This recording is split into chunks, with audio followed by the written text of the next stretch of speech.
आतंक के खिलाफ जीरो टॉलरेंस की नीति एक बार फिर से जमीन पर साकार होती हुई दिखी, जब उत्तर प्रदेश के लखनऊ स्थित एनआईए कोर्ट ने अलकायदा से जुड़े 3 आतंकियों को उम्र कैद की सजा सुनाई। ये फैसला न केवल आतंक के मंसूबों पर पानी फेरने वाला था, बल्कि ये भी दर्शाता है कि देश की सुरक्षा के साथ खिलवाड़ करने वालों के लिए अब बचकर निकलना नामुमकिन होता जा रहा है। भारत में पिछले कुछ वर्षों में आतंकी घटनाओं पर शिकंजा कसा गया है और ये देखने को भी मिला है। गृह मंत्रालय के आंकड़े बताते हैं कि संगठित आतंकी साजिशों को समय रहते नाकाम करने में सुरक्षा एजेंसियों की सफलता लगातार बढ़ रही है। ये मामला भी उसी कड़ी का एक अहम उदाहरण माना जा रहा है, जहां बड़ी साजिश को अंजाम देने से पहले ही ध्वस्त कर दिया गया था। विशेष एनआईए जज जैनेंद्र पांडे ने आतंकी मुशीरुद्दीन, मिन्हाज अहमद और तौहीद अहमद को दोषी करार देते हुए उम्र कैद की सजा सुनाई।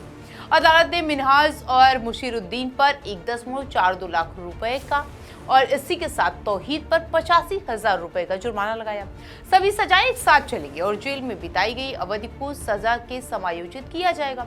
यह पूरा मामला जुलाई 2021 का है, जब अलकायदा समर्थित संगठन अंसार गजवातुल हिंद के आतंकियों ने लखनऊ, कानपुर और अयोध्या जैसे प्रमुख शहरों को दहलाने की साजिश रची थी।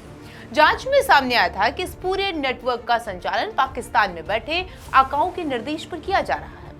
आतंकियों के कुकर बम और फ्रूट बम जैसे खतरनाक और भ्रामक तरीकों से विस्फोट करने की योजना बनाई थी।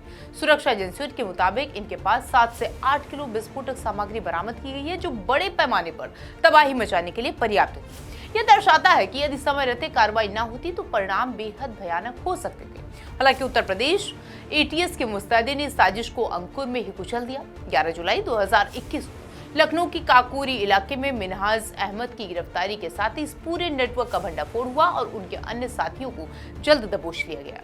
मामले की सुनवाई के दौरान एनआईए ने 42 गवाह, 149 दस्तावेज और 109 गवाह सबूत अदालत में पेश किए, जो इस साजिश की गंभीरता और सुनियोजित प्रकृति को उजागर करता है। कुछ सबूतों के आधार पर कोर्ट ने आरोपियों को देश के खिलाफ युद्ध छेड़ने और आतंकी साजिश रचने का दोषी पाया। अब यह सख्त फैसला आया है और यह संदेश देता है कि जैसी करनी वैसी भरनी।